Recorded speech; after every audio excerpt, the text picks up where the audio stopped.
How much damage do you gain from going into AQ40? Or in other words, is AQ40 worth doing?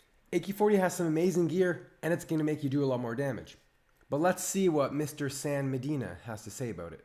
It is not a secret that AQ40 hits a huge decline in population.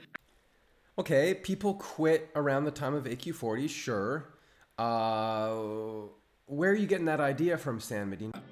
Why does everybody collectively decide to quit during a raid that is quoted as being the longest, most drawn out, and most player unfriendly, full of trash, uninteresting loot raid? How could that be? This is a mystery we must dive into together. I've got nothing against Ebonhardt or San Medina. San Medina's in my guild, but Ebonhardt and San Medina, they are like entwined, man. The one person makes a video, and then the other person copies the other person who makes the video. So Ebonhardt makes this video that's all doom and gloom about AQ40, and then San Medina gets in his head, oh, AQ40 is all doom and gloom. They just feed off of each other. I don't get it, man. Frankly, I'm sick, like you can hear it in my voice. I'm literally sick. I'm a snot machine right now. I would much rather just be under the covers, but here I am making this video because I'm also sick of this idea that AQ40 is this crappy, it's not fun. Bro, I clear AQ40 2 to 3 times a week for the last 2 years. We just go in and get it done. We're just printing those goas. Like, and then you got these people who probably have never even done AQ40 that many times, and they're like, oh, it's such a tough raid. It's such a tough raid. Where's this coming from? It's a 20-year-old game. We figured it out. We know how to clear it. It's very easy. Yesterday, in guild, because San Medina is in my guild, he's saying like, oh man, AQ40, I'm going to have to farm so much nature resistance, and myself and some of the other informed members of the guild are like, what? Nature resist? Bro, this is not 2004. We don't farm nature resist for AQ40. Don't come to my raid with nature resist. Level 40 green POS item? Get out of here, man. And that's for many reasons. The main reason is that the time commitment to clear AQ40 in terms of consumables, in terms of preparation, and in terms of actually clearing the place, because the place takes a long time, is full of trash. So apparently AQ40 takes a long time to clear. Yeah, it's a big raid, but you get mounts that make you go faster. Apparently there's a lot of trash, but the AQ40 trash, when done properly, is some of the most fun trash in the game. If you're a warrior, cleaving that stuff down, oh my gosh. Then you got all the little bug packs for big sapper AoE, all the numbers on your screen. If you know what you're doing, AQ40 is some of the most fun trash in the game. And if you don't like it, you can just do a hunter skip. You can skip all the trash. So this idea that, oh, there's so much trash in AQ40. Learn how to kill it or skip it. It's not that big of a deal. Many of you have been spoiled and coddled. I need a hunter skip. I don't know how to play the game. Yeah, you really want to wait till we separate those middle areas. Just get one.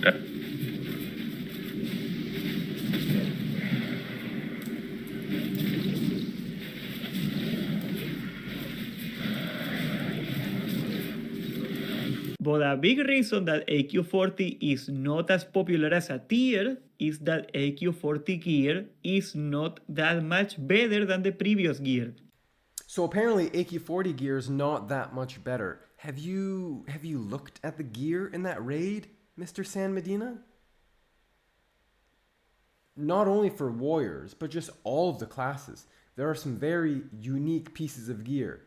Very strong pieces of gear. Are we looking at the same items here? Go on, let's see what you have to say. Yes, it is better. Let's establish that. Wait, In the same sentence, you said it's not that much better, and then you say, yes, it is better, let's establish that. So, I'm confused. Is it better or isn't it? I'll tell you, it's much better. We're going to take a quick look at the gear, the new gear you're going to have available to you, and we are actually going to sim it, because I think it is important to actually quantify what you sacrifice or what you gain for doing IQ. Great, he's going to sim it. I'm looking forward to that. But it is good that he wants to quantify it, but let's see. Is he going to sim it correctly? What do you think? Now, first of all, the new best in slot helmet is going to be the Conquerors Crown. No, the new best in slot helmet is not going to be a tank helmet. A tank helmet? Really? It will still be better than Lionheart helmet, because as you're going to see, we are well over the hit cap at this point, so this will seem a little better. So you say that this tank helmet is better than Lionheart helmet simply because you've chosen bad pieces of gear and now you have so much hit. And your thought is, well, I've chosen all these other pieces of equipment that are bad and they have hit on them. I'm going to take off the Lionheart helmet, the best helmet in the game for DPS Warrior, because it has hit on it and I don't need the hit. Why don't you change the other pieces of equipment and put proper DPS gear on? Then we got the Onyx Pendant, of course, this is nothing new. Why are we still wearing Oni neck when there are two better necklaces? Please let me know. There is a new cloak, the Cloak of Concentrated Hatred, which is... That's more of a rogue cloak. Rogues like that cloak. That's pretty much it. Now, I am assuming you are Edge Masters. Why am I assuming that? Because that way we can compare the weapon. There is a new offhander you can get in AQ40. However, there is some really good gloves from AQ40 that I guess I gotta mention here. That's a very weird assumption to make, assuming that we are using Edge Masters. Have you been into Alterac Valley, San Medina? Do you not see the sea of human males and orc warriors? They don't need Edge Masters. It's a minority of warriors that are using Edge Masters. So assuming that you're gonna be using Edge Masters just doesn't make any sort of sense. You get a new item at the Titanic Leggings. You actually do not have to do AQ for these. These are from blacksmithing. Please, do not farm the materials to make these Titanic Leggings. They are weaker than either the rank 12 legs or the tier 2.5 legs. Please, do not make these legs. And the best in slot trinket is gonna stay the Diamond Flask. You could go for a swap. You can get a swap trinket, because you guys know Diamond Flask has a 6-minute cooldown, and if you're doing fights faster than every 6 minutes, you're gonna have to take a different trinket for the other fight. There is actually a good trinket you can swap, and that's gonna be the Earth Strike. It is basically a stronger Diamond Flask, but it lasts for less time. 280 attack power compared to the 150 attack power you can get from that. So of course, Diamond Flask is still a very good trinket, but San Medina is really downplaying Earthstrike because it has a 20-second duration. The thing is that there's a lot of fights that are going to be 20 to 30 seconds, and so Earthstrike is going to perform higher than Diamond Flask. Diamond Flask has a long cooldown. And so to be able to swap them back and forth is very good. Finally, there are some fights that, even though they're long fights, they have short burst windows. So for example, on Cthulhu, you're going to want to pop Earthstrike in the beginning phase. And then when you get the burn phase and you're going to pop all your cooldowns, that burn phase is 40 seconds. You're probably going to want to still be using the Earthstrike, because if you're using Diamond Flask, you're not going to be able to use the Diamond Flask multiple times in the fight, whereas Earthstrike, you're going to get multiple uses out of it in that fight, right? If you're on Twin Emps, it's a long fight, and you're going to have these short uptime windows because you have to go from side to side of the room. And so if you can use Earth Strike on pull, and then 2 minutes later you're using Earth Strike, and then 2 minutes later you're using Earth Strike, you're going to get really good uptime of that trinket. Whereas with Diamond Flask, you're going to get one use at all in Twin Emps, and half of the use of Diamond Flask is going to be spent running back and forth.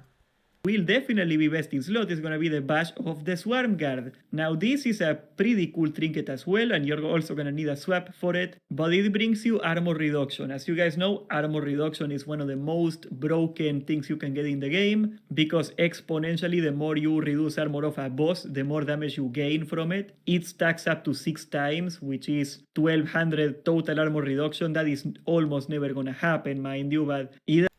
So first of all, he says that getting all 6 stacks is never going to happen. I don't think San Medina has ever owned a badge of the Swarm Guard.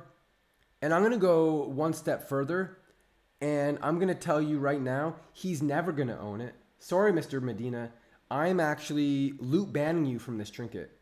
You're loot banned. You cannot even SR this trinket now because of what you said. This thing has a very high proc rate. If you Whirlwind, you're going to very easily hit 4 mobs and get 2, 3, 4 procs. Just like that. And this trinket lasts for 30 seconds. Do you know what else lasts for 30 seconds? Me in bed. And do you know what else lasts for 30 seconds? Death Wish. So this trinket is very good on trash, right? You're going to use this on trash because chances are, if you're in my guild, these monkey warriors, they don't sunder. Even though I keep telling them to sunder, they just don't do it. I should show you the logs of Mr. San Medina's sunder count. Very low, Mr. San Medina. Get those sunders up. Now, this is very good on trash because the chance of all the mobs being fairy fired and cursive wrecked and fully sundered is low, and so you get a really good benefit from this trinket.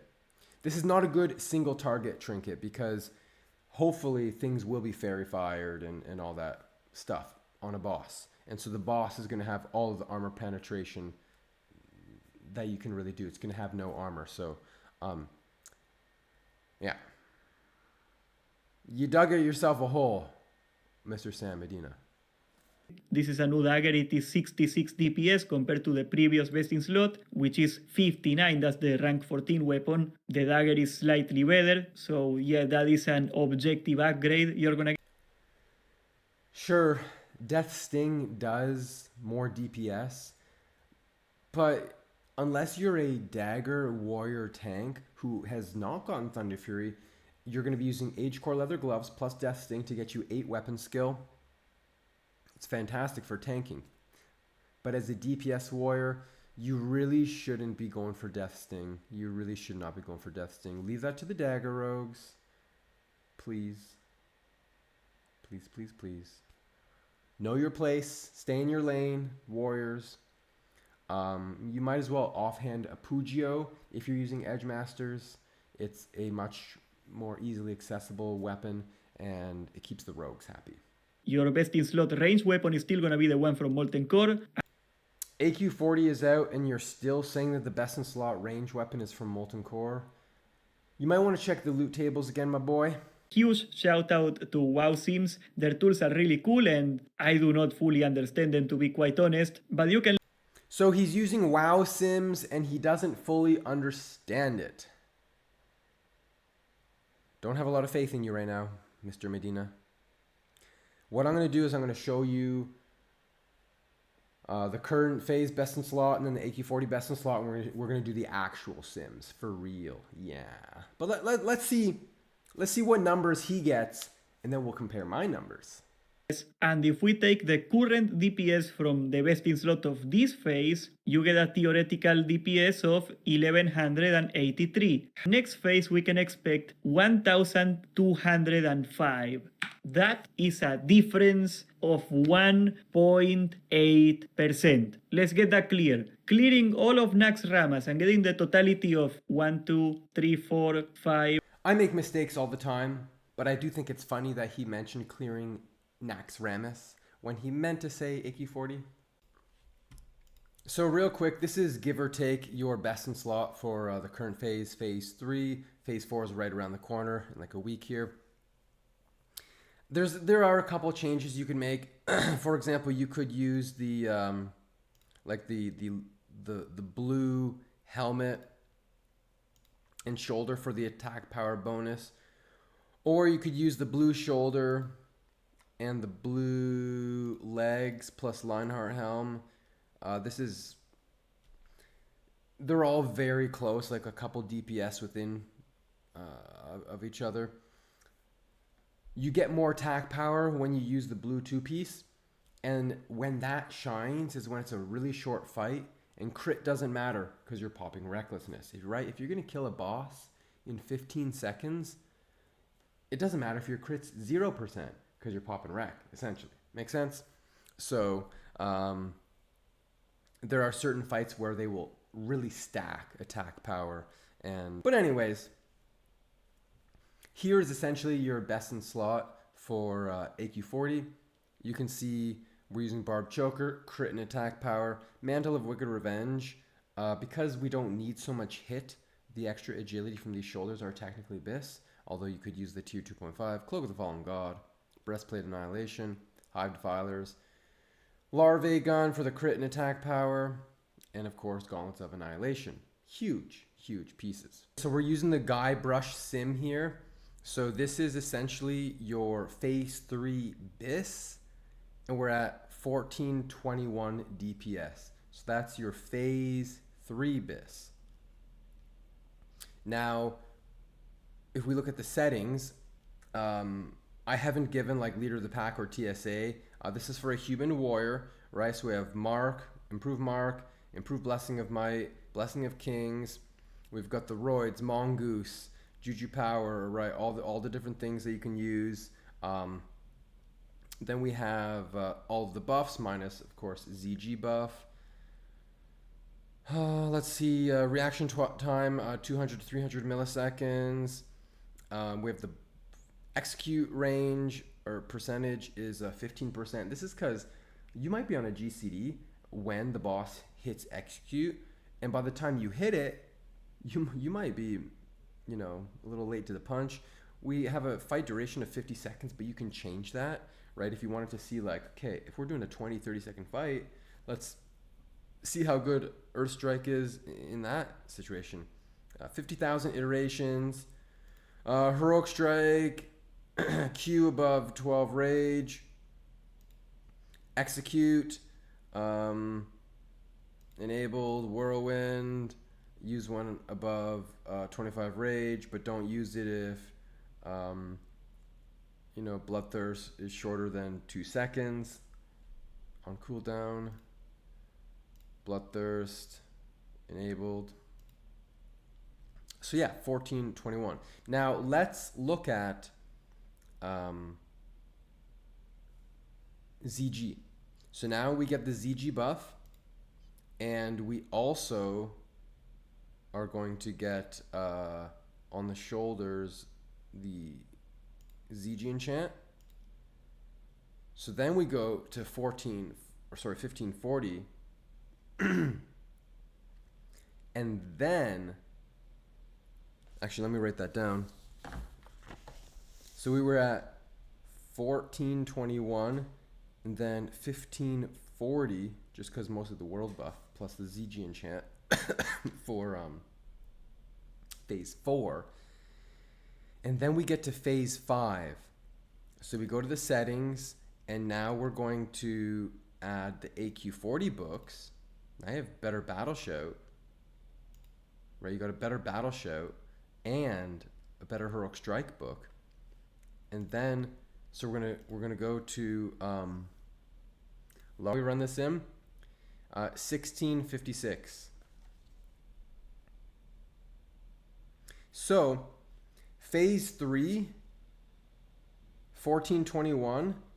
And you go to phase 4, and the world buff plus the ZG shoulder enchant gives you 120 DPS.